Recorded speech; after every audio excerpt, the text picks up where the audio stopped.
Patnubay ng mga magulang ang kailangan sa programang ito ngayong hapon. Welcome back to Kababayan Today. We are talking about love because it's February. And I really have to say, you know, that if you buy roses in February, it's 3 times more expensive. So why not just buy roses and flowers all year round, except for February? You'll save money pa. Oh. Anyway, we're talking about traditional versus modern forms of love. We have our panel with us. All of us sort of have different circumstances, and that's why I wanted to bring this panel together. Okay, so I represent, and this is a big word, and I don't claim to understand all of it, a hetero-normative relationship where I have a husband, meron kaming 2 anak. It seems that that is the norm, right, in our society today. But things are changing, lalo na in our community, and we need to show that that's okay too. But miski wala kang anak, okay rin lang, di ba? We live in a different time where that's not what is supposed to be the end-all and be-all. Yes. And that's why we have this panel. Pag-usapan natin si Tonette. Tonette is beautiful, she's smart, she's successful, she's just turned 40 and is single. Single. Do you feel a lot of pressure from family? Good question.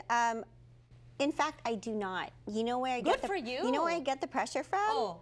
My friends' families. Yeah. And I know that's unusual that, you know, family doesn't, oh, kailan ka ikakasal. It got to the point where it's my friends' parents who would go, when are you having a baby? And it's like, not married. And wasn't planning on, you know, on anything like that. But no, I think I've been blessed that I don't get that pressure.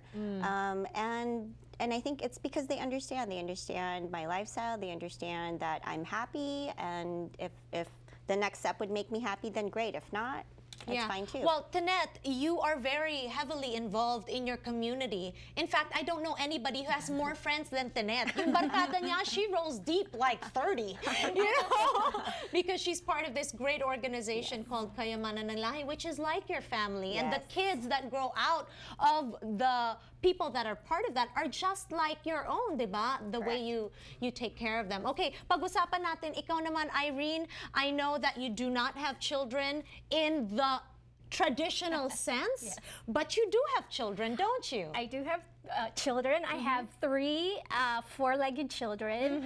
I have to say their names, Papu, Maxon, and Caddy.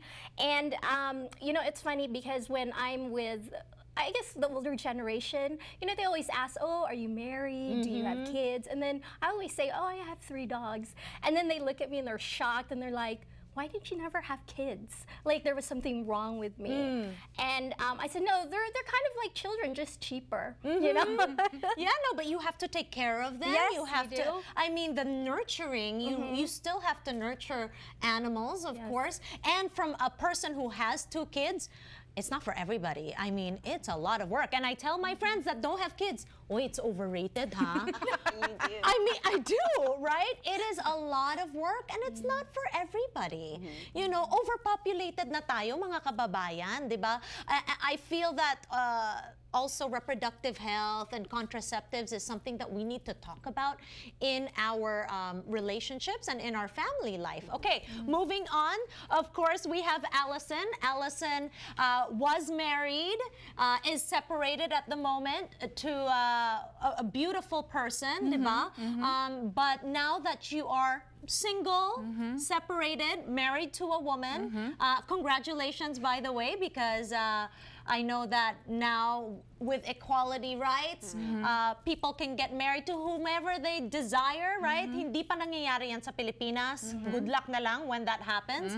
But how does it feel emerging into, you know, back into your life under very different circumstances, being separated? Totally. I think, yeah, and I think part of what is a challenge for me in particular is my wife and I got married right before Prop 8 happened, and then in my experience, our marriage kind of ended right as the SCOTUS decision happened. So I feel like our formal marriage contract was part of this larger kind of public policy narrative, I guess, right? And so I think, but I can point to moments in our relationship where I'm like, but it had nothing to do with any of that. It had to really do with us wanting to be in this partnership together, and it just didn't work out for both of us in the way that we wanted. So I think the big thing that I learned right away is I had never broken up with anyone while social media happened. Or That's I had different, isn't it? Totally different. Or like, Because how do everybody you- knows your business. Right. Or they don't because they're not in your Facebook feed or they're not in your ex's Facebook feed. So I've had moments where people are like, oh, say hi to your, I'm like, oh yeah, we're not together anymore. Oh, you didn't see the Facebook post? It's okay. Like, how do you navigate? Like, I've seen friends who did a mutual, the same actual language on each of their Facebook pages to say, this is how we broken up. And so I think I've been learning a lot about, okay, like, what is Tinder? Like, what is OkCupid? Like, is that really where I want to be? Is that how I want to meet ladies? And like, I like dudes too. So then that's deep, you know, like, what is all that? Right. So I think I feel like this Explore. Explore. It's a whole other world right now. Diba? And It is. kababayans It that is. are judgmental, turn off your TV. We don't need to talk to you right now, please. All right, we'll be right back on Kababayan Today.